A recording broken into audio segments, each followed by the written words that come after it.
Ya está aquí Javier Aranda. Confiésanos, Javier, ¿qué andas leyendo? Confieso que estoy leyendo puros indignados, puros inconformes, puras ovejas negras. Estaba leyendo cosas de Dylan hace una semana y ahora estoy leyendo Una oveja negra al poder, que habla de Pepe Mújica, que es un político atípico que ha estado, bueno, no sé si está todavía en México, pero se dio una vuelta por acá. Sí. Tiene opiniones interesantes sobre México, por cierto. Dice que no hemos superado el que ha recorrido todo lo que es América Latina y con una mirada bastante profunda sobre muchas cosas. Él dice que no hemos superado el machismo, que le sorprende mucho que aún en las reuniones con gente de nivel, con intelectuales, con políticos, persiste esa separación de hombres y mujeres. Las mujeres de un lado, los hombres del otro. Entonces él cuando ve eso le llama muchísimo la atención y da como ejemplo de inclusión a la sociedad brasileña, donde todos, ahora sí que hombres y mujeres, blancos, negros y de todos los sabores están reunidos en cualquier ocasión, ¿no? Claro.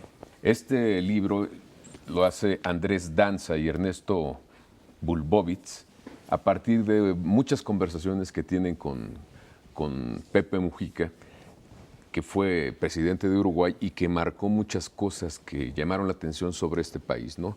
Yo creo que la más notoria tiene que ver, por ejemplo, con la legalización de la marihuana, que es una apuesta fuerte que se hizo, que él hizo incluso como presidente, no lo dejó solo a las cámaras, él firmó los documentos, advirtiendo que no era ahora sí que la invitación o la incitación al consumo, pero él, basado en Friedman, ese economista ortodoxo, digamos, dice que él, a partir de las lecturas que hizo, dice, él puso el dedo en el renglón sobre el tema de la droga, y es acabar con el narcotráfico. Y la conclusión a la que llega él, y por eso hizo esa liberación, digamos, del mercado en Uruguay, fue jugar con las reglas del mercado. Hay que quitarle el mercado al narcotráfico. ¿Cómo? Pues liberando.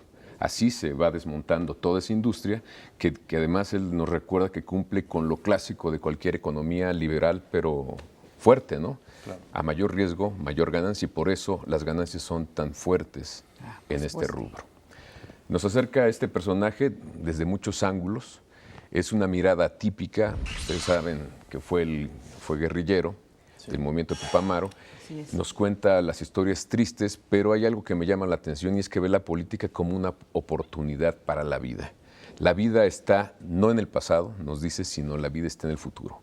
Hay que construirla, hay que olvidar odios, hay que quitarnos rencores y trabajar por el bienestar de la gente. Si era el motivo por el que él se metió, digamos, de guerrillero, no perdió de vista ese enfoque al ser político. Dice que gran parte de los políticos en todo el mundo empiezan a trabajar por una ideología.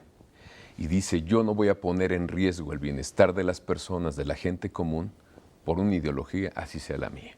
Claro, entonces tiene planteamientos muy concretos, interesantes, que yo creo que podríamos tratar de pensar y repensar en muchas zonas del poder político, no solo de México, sino de toda América, porque tiene mucho de sentido común y tiene cosas prácticas muy concretas que seguramente acercarían a esos dos mundos que son los ciudadanos y los políticos, porque también dice que los políticos se meten como en un apartheid, se aíslan por todo un aparato que ya está hecho. Claro. Y él puso en crisis muchas cosas básicas, por ejemplo, de su propia investidura, ¿no?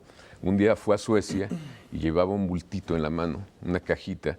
Era el regalo para los reyes. Se le olvidó en la mesa, se salieron y fue una cosa de locura porque llegaron los antimotines, llegaron los antibombas con un robot, agarraron la cajita y tenía una amatista con el nombre de Uruguay, que era lo que quería regalar a los reyes, ¿no?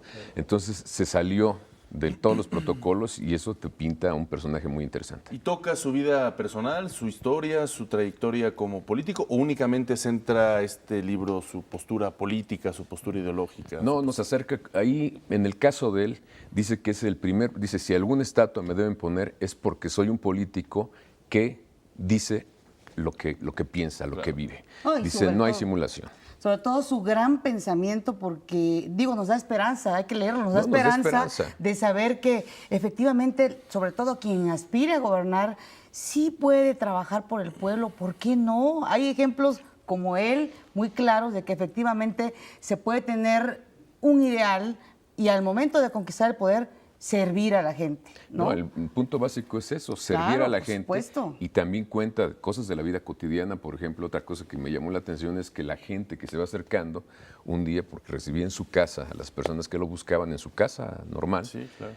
cuando iban al baño se daban cuenta que estaban en las ventanas tendidas la ropa interior de la presidenta y del presidente, ¿no? Algo que no nos podemos imaginar, pero bueno. Sí, él nunca se apartó de su vida de siempre, Sencilla, ¿no? sencilla, Sí, muy coherente Él con cocinaba. su postura, él Así cocinaba, las imágenes que han dado la vuelta al mundo en su bochito, un bochito de quién sabe cuánto, hace cuánto, las imágenes que han circulado sobre él esperando en la lista, esperando su servicio médico, igual que todo ciudadano en los hospitales públicos de Uruguay, en su finca, ¿no? Alejada de Montevideo, donde pues él vivía de manera muy, muy, muy sencilla. Un hombre muy ad hoc con su filosofía. Y muy moderno No, también. y que además, fíjate que es un caso también paradigmático porque podría haber pasado como cualquier populista que, ay, soy pobre, véanme. No, él realmente un hombre auténtico, que yo creo que esa es la parte que hay que reconocerle a él. Claro. Fíjate que también me encantaba, me ha encantado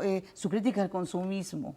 Ah, no, es totalmente Por de acuerdo. favor, eso y eso sí. es lo que prendió muchas cosas en todo el mundo, ¿no? Sus primeros discursos, tuvo varios, uno significativamente en Brasil, fue subido a las redes sociales y lo tradujeron al japonés, al árabe, y empezó a aprender muchísimo porque estaba hablando de cosas muy obvias que tenemos enfrente, que a veces no nos queremos preguntar, no nos atrevemos, pero que nos están diciendo, pues, si no tienes que comprar esto, pues no lo compres, vas a Claro. perder tu dinero y el dinero es trabajo. Son horas que le quitaste a tu familia y ahora las vas a despilfarrar en cualquier bagatela, ¿no? Entonces dice cosas muy interesantes, nos acerca a ese hombre a partir de la vida cotidiana, de su trabajo político, de su pasado. Es un referente, pero él piensa mucho en el futuro.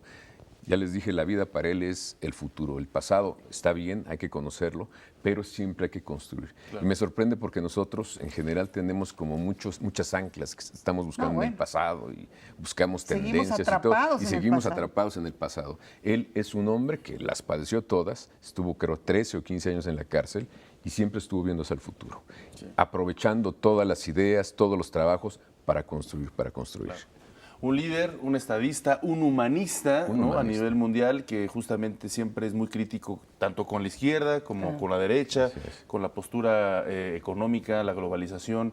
En fin, un hombre que vale la pena leer. De hecho, hoy sale una entrevista en el Universal que también le hicieron, porque estuvo, como bien comentabas, Javier, en México, y ahí también habla muy bien del modelo político mexicano, muy crítico con la izquierda. Dice que la izquierda no va a llegar a la presidencia puesto que está muy dividida y así no se puede lograr.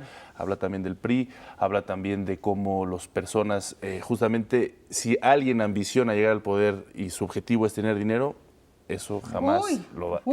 No, dice que hay que pensar como...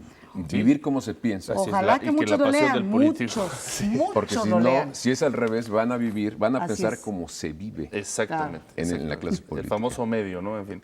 Pues interesante, gracias Javier Aranda por compartirnos esta obra, una oveja negra al poder, Pepe Mujica. Una oveja negra. Perfecto, gracias.